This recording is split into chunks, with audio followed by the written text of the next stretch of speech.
Salamangreat, Manadium, and Centurion, the challengers here to try to save the meta. Make sure you guys smash the crap out of that subscribe button so you guys don't miss out on more awesome content. Your Texas regional breakdown here. Your biggest represented deck out of Top Cut. You guys want to take a guess what it is? Nah. You'll never guess that it's Fire Kings. Oh my gosh, yeah, I never would have saw this coming, man. It's almost like Fire is the best deck in the room right now, and it's actually a problem, but that's fine. You know, we're here to talk about the rogue options that are attempting to stand up to the meta here, and they're actually doing pretty well here. Your rogue options, you have one Voiceless Voice duelist actually doing something here. I'm actually happy to see that this deck is kind of challenging a little bit more of the meta and actually attempting to do things here. Like we've been waiting for this deck kind of come back into the spotlight, and it looks like people are trying to figure it out finally. Manadium, this is the combo buster deck of the format, and Nibiru is lurking everywhere right now. Unfortunately, because Nibiru's running around, this deck is going to struggle. It's just the inherent way of the format, and it's going to happen. Now, the thing that caught my attention about this regional was we have a Salamangreat deck, and you don't see hardly anybody out here attempting anything in the TCG department for Salamangreat. And the fact that it looks like this deck was actually able to do something, especially sporting off Beat Bison of all things, that's absolutely amazing to see.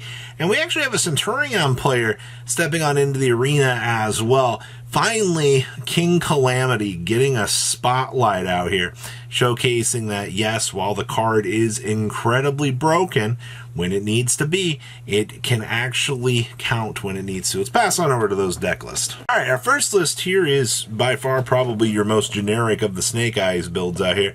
Interestingly enough, they found enough room to make the deck go 43 cards, which is not all that unheard of out here.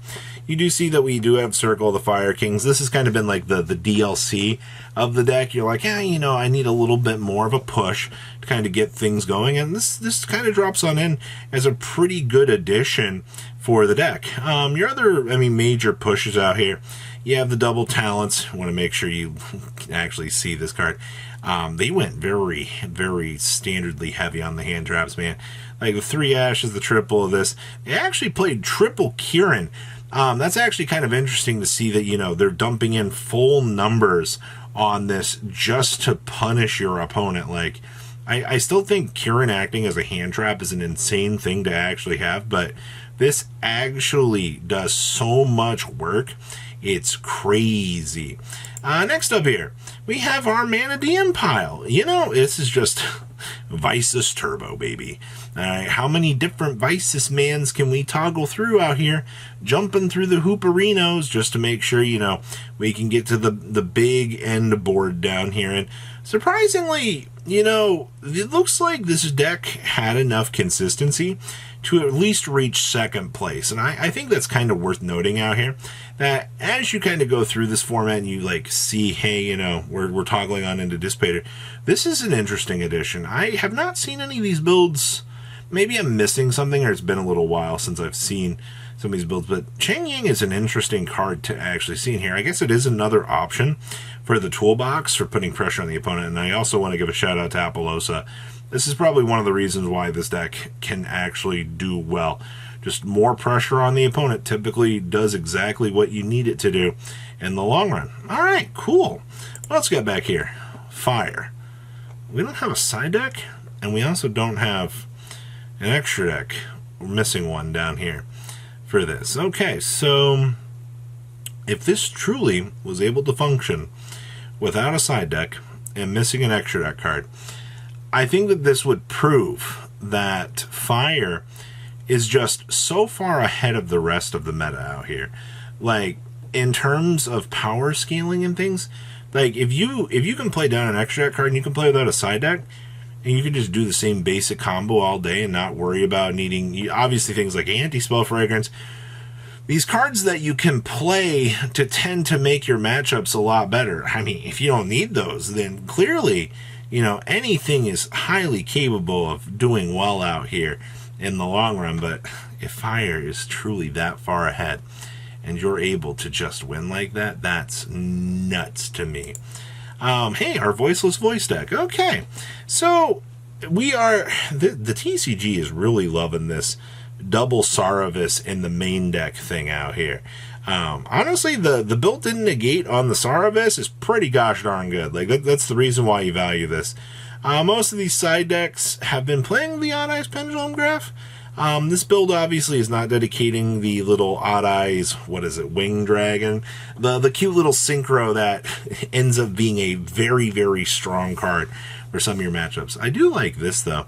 This is kind of nice. I have not seen any builds out here. Maybe I missed them, but I don't remember seeing Azalea present in these decks. Like, I feel like this is just one of those extra little option trees you're able to do. This card, so good. Like, this is the reason why I actually want to play this deck. And we also have another deck out here. Once again, I mean, Summon Limit is just the card that you flip up. Your opponent stares at you and goes, yeah, okay, better than me. I understood. More fire. Another build that has chosen to go for the triple Kirin.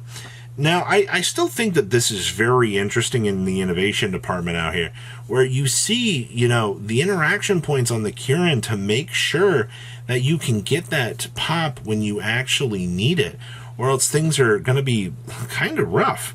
I see that we are citing a shifter, so we can actually blast it on the crossout designator. And this is kind of interesting. They're playing a singular copy of Snatch Steal here, so that you can steal your opponent's monster. You know, if your opponent ends on, what, like a Promethean or like a Flamberge or something, you go ahead and Snatch Steal it, suddenly, you know, things are looking a little bit more troublesome for the opponent out here. It's all about how much pressure that you can put on your opponent to win these matchups, or at least put things into a more favorable position for you, and this lets you do that. This is our salad list. So this is what I'm talking about. We're playing Beat Bison. So if you have 3 or more Salamangreat monsters in your graveyard, special summon this card from your hand in defense position, and then you can target fire link monsters in your graveyard up to the number of face-up cards your opponent controls, return them to the extra deck, and then you can negate the effects of face-up cards your opponent controls till the end of this turn up to the number of cards you returned. This is a big boy, by the way. That's 2,800 attack points. I actually didn't even know that Salad had this as an option. So basically, we're using this for like negation fodder, and we're also playing Salamangreat Charge in here as well. Okay, we're getting into the interesting options, and we're also playing Horse Prince. Horse Prince is kind of that little card that attempts to bring all of this little package stuff together to make sure, hey, you know, we can full combo off and do our thing. Hi, Delta. Glad to see you're having fun in here, too. Next up, more fire. Fire, fire, fire, fire, fire. We are playing the Arvada. Glad to see that. So this build is more standardized. You do see the 2 Kirins versus the 3. Once again, 3 Kirins for this regional. Looks like it was the absolute blast to go to. And I do see that we have the double enemy controller in here. Honestly, I thought a lot more people might consider these enemy controller options to take opponent's monsters. You know, the defense option does come up every once in a while. And I mean, truly every once in a while. You're not using this for that. I also see that we're getting super cheeky down here. We're playing the Rimfire and the Scatter Shot for the ping for the 500 for time. Yeah, you gotta love current TCG time rules. Everybody has to play some sort of cheesy little thing in order to make sure that they don't lose to the BS that is time. I get it. As you should if you're playing competitive. And our last list here is Centurion. This is the most basic Centurion pile I think I have actually seen this format, where obviously you do play the MSETI package, good old horror stuff. You got to understand that the ability to make these level 8s plus, you know, Primera is just a consistency upgrade for this deck. And it also means we can cut down on Emmett, so only play the 1. That's absolutely fine by me. And I see, of course, this deck is playing Triple Super Poly. What isn't playing Triple Super Poly right now? You have to rely on this card in order to board break these unaffected monsters. And this little card helps you out so very much. Thank you, Lingaribo, for being a Cybers monster. So what do you guys think about the breakdown for this event? Please, leave a comment down below, tell me what you guys think. I'll see your beautiful faces back here later in the day, guys. Peace. Patrons, thank you.